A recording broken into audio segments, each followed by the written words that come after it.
2 days ago, we covered all the 3-cost carries. Yesterday, we covered all the 2-cost reroll carries. And today, we will be going over all of the potential 1-cost reroll carry boards that we might be seeing for set 9.5.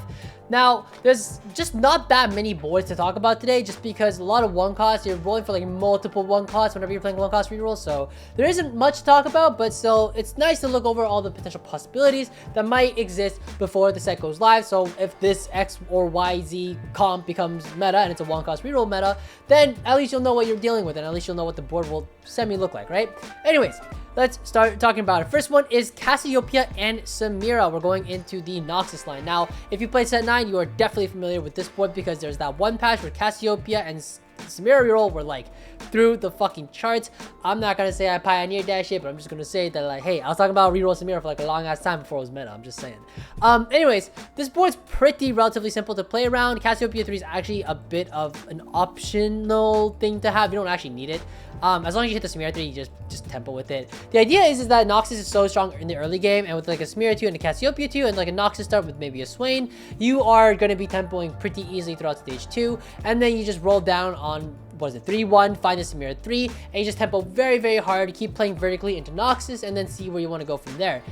We do have 6 units on the board. We are playing into 5 Noxus here. Warwick just fits very nicely with the Juggernauts and the Challenger for Samira, but you have a lot of different ways to play into this. You don't actually need the Warwick. You could even play into something like Nefiri if you really want to prioritize that Darken. It does lower the power of your frontline a little bit. I think I would prefer the Warwick in my own personal opinion, but you can still stick into 5 Noxus, maybe play into a bit more into the Challenger line. Maybe you find the Fiora, and then maybe from here you find maybe a Scion and you want to play vertically into the Noxus line as well. That's fine as well. Maybe you want to stick around at level 7 instead, and then maybe, I don't know, you play fucking J4 or whoever, and then you just re-roll for like Darius and Katarina 3, or actually it would be Echo in the sense, sorry, right here, and then you just re-roll for Katarina 3, Darius 3, and these are your win conditions. Like, works very, very well. Not the strongest at the current moment, but it's definitely not bad. It can definitely top forward a lot of lobbies depending on your spot, so don't sleep on Samira reroll and Cassiopeia reroll. They are both very good.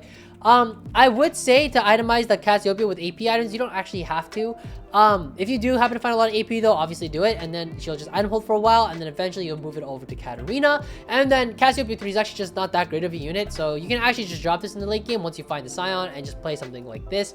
Totally fine as well. Maybe you can even drop the Swain here if you want to play around the Mordekaiser. Really strong unit. Obviously, it's not gonna be this perfect every single time, but I mean, hey, like, still a very strong board, still something you can play around. Keep it in consideration. Anyways, moving on, Cassiopeia Samira, we are going to Malzahar and Cho'gath. Now, if you recognize this board, this is the Cho-Biden board. Again, this is a board that was sort of in the meta in set 9, but not really in the meta. It's just a bit of a strange board to be playing around because the idea is that you just re-roll for the Malzahar and the Cho'gath at 3-1, get them 3-star, get them 3-star, 3-5 at the latest, and then you just play into your regular tempo into eventually vertically into 6 Void. This board is very sort of reliant on like how strong like 6 Void is in the meta, just because Shelly is like kind of a good unit and she actually feels kind of decent right now. But you know, Malzahar 3 and Cho'gath 3, they're good units, but they're not terrific. In terms of like capping out the board here, you are trying to play up to level 7 here. You probably play around the Talia here, and you're probably trying to look and cap with Rek'Sai 3 and Vel'Koz 3. Basically, once you hit the Cho'gath and the Malzahar, go 7, then roll for the Rek'Sai and the Vel'Koz to try to itemize your Rek'Sai for your AD carry. It's fine. It's not like amazing, but again, it's something to consider, and especially if it becomes potentially meta because of all the Cho'gath buffs and the Bruiser buffs that the Mort threw out there for this patch specifically over the Labor Day weekend. Definitely something to consider. It's definitely going to be a good time. Actually, I don't know if it's gonna be a good time, but I mean, hey, we gotta cover it, right? We gotta cover all the 1-costs. I love water. Anyways, moving on. There's also a second variation, by the way, with Cho'gath reroll specifically. You play a bit more vertically into the bruisers, and you actually roll for the renekton as well. You play a 4 bruiser frontline. The idea is that basically Cho'gath 3 is just such a strong unit that you can actually play for such a long time as your main tank, and actually you can sometimes end with Cho'gath 3, and you can have a decent time. You play into the Fury here, maybe some sort of unit here to AP hold, or item hold rather, for the Kai'Sa. And once you get into the Kai'Sa here, it's a decently stable board. It's not the strongest of boards, like as you can tell. You only have one primary carry here, being the Kai'Sa, who's kind of relying on making sure she's the Archangel, so you have that late game damage. But Nonetheless, eventually you can take the Vi off for maybe like a Sejuani here, and then you can maybe play into the Ashe. I apologize for the sirens. I live in a not so safe neighborhood. I mean, it's not like terribly unsafe. It's just, it's like things are happening all the time around here, you know? Living life on the edge. You know how it be. Anyways, drink water, by the way, in case you forgot. You know the wine I drank yesterday? I actually got like a pimple on top of my like forehead, like right up here. So I'm trying to drink some water and flush out the bad carcinogens that might be sitting around in my skin. Might be TMI. Okay, next, Graves, illaoi, and milio. This is probably the densest to talk about, but as you can tell, we're actually kind of cruising through. Again, there's not too much to talk about. This is probably going to be the shortest out of all the 1, 2, and 3 cost reroll boards, but nonetheless, it's good to talk about. Here we are looking at milio, Graves, and illaoi reroll. This is probably the most common reroll board that you'll see. Excuse me. The idea is that as long as the hex for the Ishtal is anywhere within the A row or sorry, within the A row down here or the D row up here. No, A, B, C, D, sorry. D row is down here, this is D1, and A row up here, this would be A3 with where Graves is, right? Basically, either of them can use it. So fire is probably the best hex, I would think, for this comp. A1 fire is really great for milio here, but you can also maybe play around like an electric at A3, maybe at A6. Also really, really nice. You basically just play level 5 without gunners, and then like, level 6 you just tech into gunners and you're just chilling. This Nautilus can be any other bilge water unit, doesn't really matter. But bilge water is kind of nice because they did buff 3 bilge water in this current Labor Day patch, so it's pretty strong right now. I wouldn't be surprised if this comp like pops up a little bit in the current meta, but I mean, again, it's PvE. There's a lot of things that are going to be changing back and forth, and we'll see how things turn out. Illaoi 3 is also just a bonus. You don't actually need it, but if you do find it, it's really nice just because it gives you that extra fortified frontline here, which is super good. And illaoi with some correct items here can solo tank very nicely and actually heal quite a bit thanks to her ability, which basically she just pulls like the target and links, and then while Link just heals for all the damage taken by the target and yada yada yada. You get the idea. I will say though, because she does link with the target that's currently being damaged, you want the illaoi and the milio to be on the same side. Basically just the same side as like your primary damage dealer. But very simple basic stuff. You all know that. You guys are smart. Moving on, we are still talking about milio 3, but we are talking this time with illaoi 3 like before, but Poppy 3. Now, I haven't seen this board do well, but it's possible that under the right circumstances it could. The idea being is that basically you roll for milio, and if you miss on the Graves pretty heavily, or like maybe you're just finding a lot of poppies for no reason, you could potentially play into this board. We're going to talk about a board a little later that actually utilizes Poppy 3 significantly better, but this is still like a potential possibility you could play into. The idea being if the Ishtal Hex, again, anywhere in the D row or anywhere in the A row, if Poppy can use it really well, especially something like Ice, it's really nice for her. She gets a little bit of immunity, kind of like a budget Diamond Hands, if you will. And milio in the back again, Wind, Fire, really great. Sounds like we're talking about Avatar. And again, the reason why this board like semi works out is because of Demacia. The idea is that you eventually cap out by playing into 3 Demacia.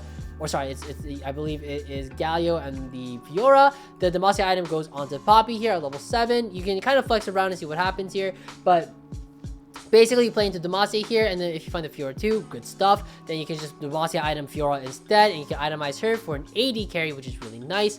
And then you just tech into, I believe it is Shen over Taric, and then you play into 4 Invoker capping out with Rise. So still like a, it's a potential board to play around.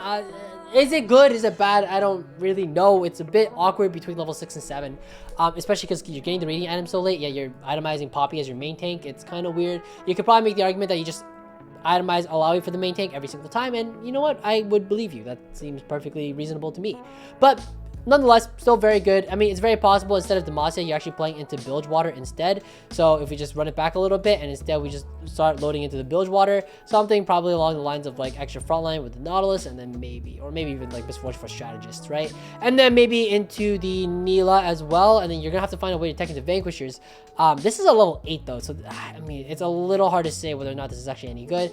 I'm leaning towards no though. But anyways, it's potentially possible to play into something like this, although this feels very, very high roll. It's pretty hard to hit level 8 and then still find like 2-star 4-cost series to cap out with at this point in the game, but nonetheless, I mean, I guess it's possible, but it's a lot of theory here, so feel free to like test this out and let me know what you think about the board.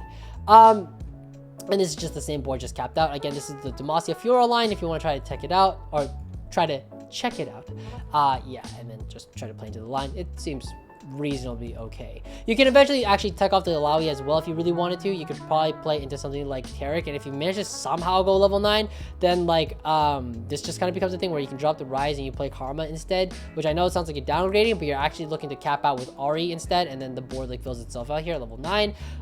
Very high roll spot to be in. Very unlikely this is ever going to happen. Also, if you're ever in this spot, especially if you have an RE2, just move the items over. RE2 is probably going to be more consistent than a milio 3-star. Just how it is.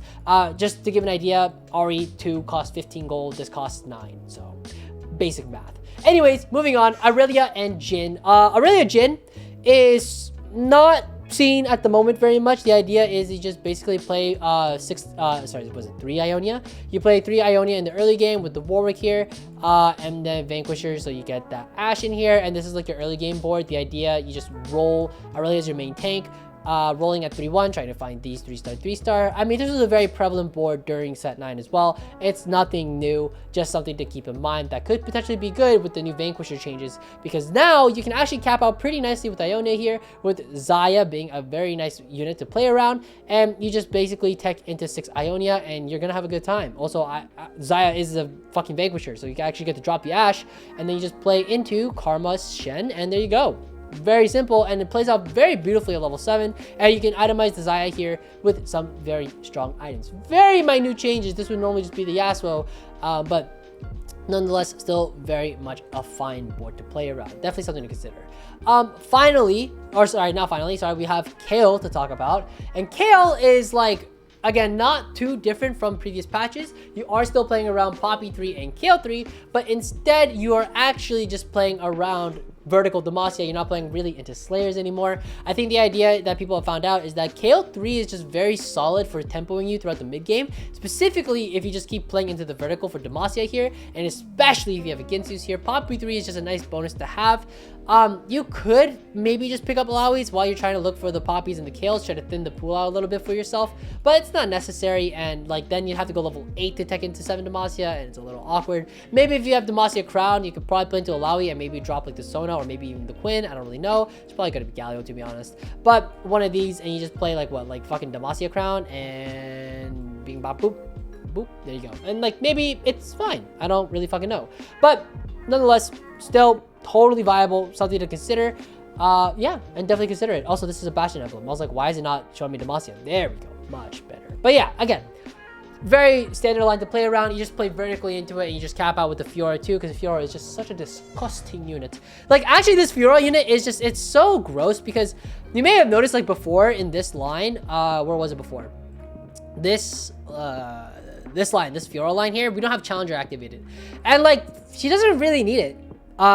I would hope they change this, but as the way that things are right now, she doesn't, like, need it. So you can just tech this in, and this is your carry. And if you really wanted to, if you're not playing on the illaoi, but you have a Demacia Crest, you just put in challengers, and you call it a day.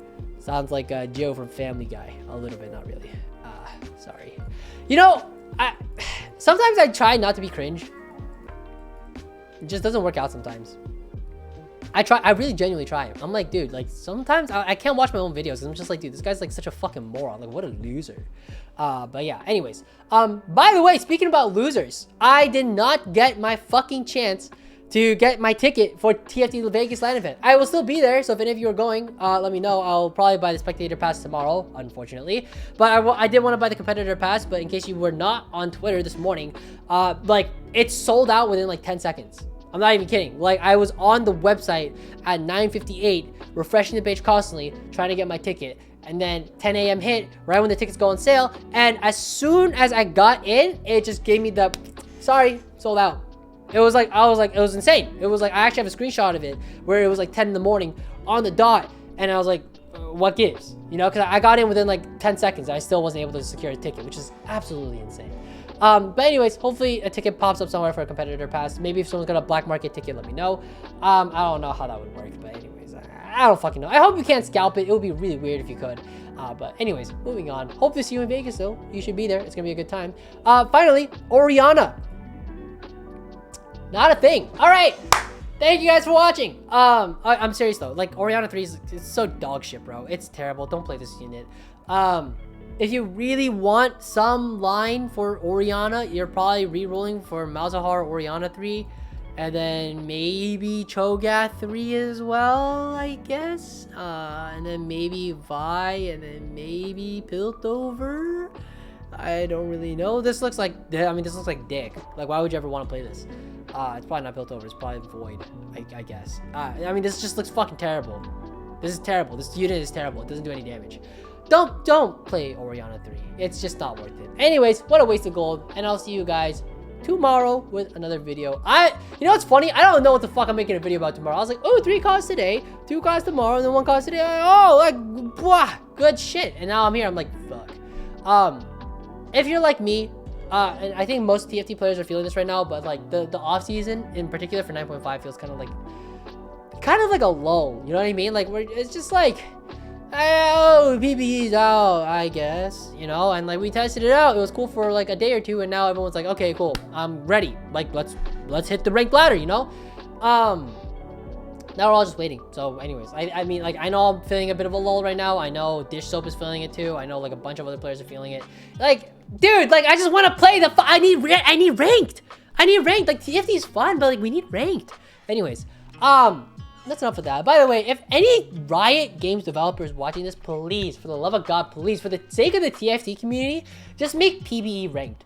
It doesn't have to mean anything, but a PBE rank ladder would completely kill this lull period, and it would feel like we're actually climbing for something, and we know what's broken and what's not, like, a lot quicker because there's stakes at hand. Like, a lot of players, including myself, are not playing very optimally on the PBE, so it's not like we're like, oh, this has to be this, or this has to be that, or whatever. Nah, there's just no stakes. There's nothing to think about. But anyways, I know it probably costs money, but for the sake in the future of TFT, I think that's something to consider. Anyways, yeah, that's about it. Take care, guys. Sorry, I'm like rambling, but I will see you guys tomorrow with a video. I don't know what it's going to be about, but hopefully we'll think of something. Anyways, I'll see you later. Talk to you guys soon. Hopefully PBE will be out soon. It's like 1 more week, boys. 1 more week, and then it's out. Anyways, I'll see you all later. Go have a beer for me, please. Just go, please. Okay, bye. Thank you. Bye.